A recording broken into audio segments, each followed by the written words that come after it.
Do a double tap. Like a boss.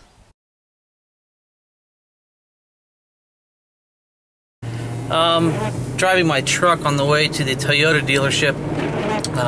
Called Toyota Customer Care, informed them of the TSB and the fact that there was a limited service campaign on this issue, and told them I did not receive a letter, and the lady was nice enough to inform me that the letters are only sent out to VIN numbers and that those campaigns are VIN specific, and that I didn't receive one because it was never sent. So I feel good about that. But the conversation went downhill fast after that. So, in a nutshell, I've got to go and check in with the dealership and kind of go that route, and we'll go from there. But this is just so frustrating.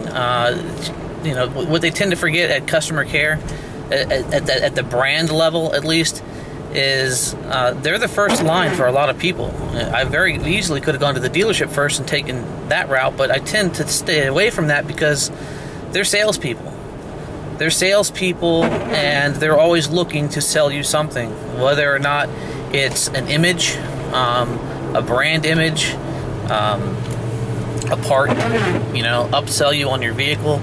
And I just don't like dealing with that. When I'm ready to buy something, I make that conscious decision and go buy it. I don't like buying things that are sold to me. I'm a very educated person when it comes to purchasing things. I research a lot. And that's the main reason I got the Camry. You know, it has such great reviews and such a great reputation for reliability.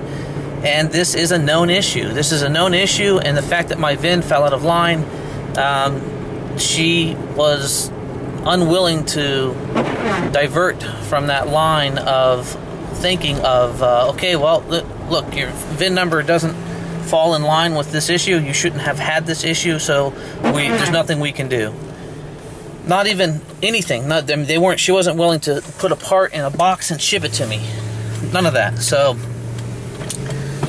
I find that very, very disconcerting. I'm very frustrated with Toyota right now. So I'm going to take the dealership approach and work from the dealer and then go up to the region and follow it that direction. And I shouldn't have to pay for this. I could probably pick the part up. In fact, that's one thing I'm going to check today, is how much the part costs, if they have them in stock. Heck, if they have them in stock, that right there is a sign in and of itself that this is a known issue and they see enough of it to stock the part. Because this is a very, very specific part that should not wear out ever. And if it does enough to the point where they're actually stocking it, then that tells you something right there. So if they have it in stock, I'm going to find out the cost, and I might just purchase it, go home and make the fix myself, and then, you know, just kind of let it go. But I don't want to do that. This is an issue that could very, very easily take someone's life, and it's something they need to be aware of. And I think they are aware of it, and they're skirting the issue. When somebody loses their life, oh, well, we'll settle a lawsuit is their approach. And I explained that to her on the phone. I said, you know, God forbid this happened to someone else, and they have a very bad, severe, or even fatal accident as a result of a $5 part. I said, maybe then, you know, I'll feel justified in me wanting to really take this further. I said, but, you know, what's $5 off your nose right now versus millions of dollars off your back later? It makes no sense. It really doesn't. Customer satisfaction should be their #1 goal. And they should have said, Mr. What we can do, since you are out of warranty and since you do all of your own maintenance, we will gladly ship you the replacement part for free. I mean, they are the ones that control the price. So to them, it's just the cost plus the cost of shipping. And it's a little rubber hose with a U-bend in it. I mean, a 90-degree elbow. It can't be more than $1 to make. So it's asinine. It really is. It really is asinine. It's put a really bad taste in my mouth dealing with Toyota on this situation at this level. I did not ask to speak with a manager yet. I'm going to try the dealership approach. I've got a case number for call, so I can always call back and reference that case number and ask to speak with a manager. But I wanted to go see how much the part cost and if it's in stock. And while I'm there, I'll talk to the service manager and see if maybe there's something they can do. maybe they're willing to do so, because when it comes time for me to buy another new Toyota, guess where I'm going to go? The place that helps me out. So stop treating your customers like they're just some number and they represent some dollar amount to you. I was good enough for you when I spent $24,000 on the car. I should be good enough for you for future purchase, not just some number that, well, if we did this for you, we had to do it for everyone type of approach. I'm one person calling on the phone. I doubt you're getting many calls like this, because most people take their stuff to the dealership to get worked on. So anyways, just a little bit of a rant and an update on the car. I will know more when I get done with the dealer.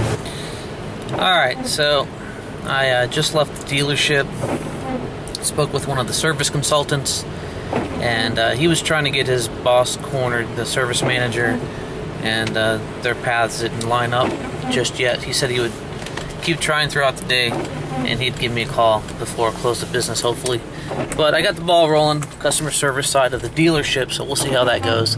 Hopefully, you know, they'll agree to at least service the car for free and get Toyota to pay for it. I do have a towing service that I can get the car towed there. Granted, I shouldn't have to use it, but I'd be willing to even have it towed there at my expense for them to do the service and service the repair. Factory authorized, just because if I do it, there's no recourse, right? If I perform the repair and it fails, it can be blamed on my workmanship. Not that I don't know what I'm doing. I've been working on cars since I was 16, and at one point I actually thought about seeking a career in the automotive industry. So it's nothing I can't do. It's just I would have absolutely no recourse should the fix fail, right? So if the fix fails, Toyota can, you know, eat the loss. If the fix fails and I perform it, I have to eat the loss. That's the reason why I'm going after Toyota fixing this. It's their problem. It shouldn't be their fix, and I shouldn't have to pay a dime for it. It's just really frustrating dealing with you know, the whole process. It's been 2 days now. Yesterday was Sunday. It happened on Saturday night. Yesterday was Sunday. Today's Monday, and it's 3:30 in the afternoon. And you know, that's 2 days down without a second car. Now, granted, it is a second car. I'm lucky in that respect. You know, fortunate. I do not like leaving my wife abandoned with a toddler. Well, he's 5 now, but still, you know, she's by herself with him, and you know, if something goes wrong, she's got no vehicle, no way of, you know, getting where she needs to go, should she need to in an emergency. So anyways, I'll keep you guys updated, and hopefully everything works out. We'll see. Later.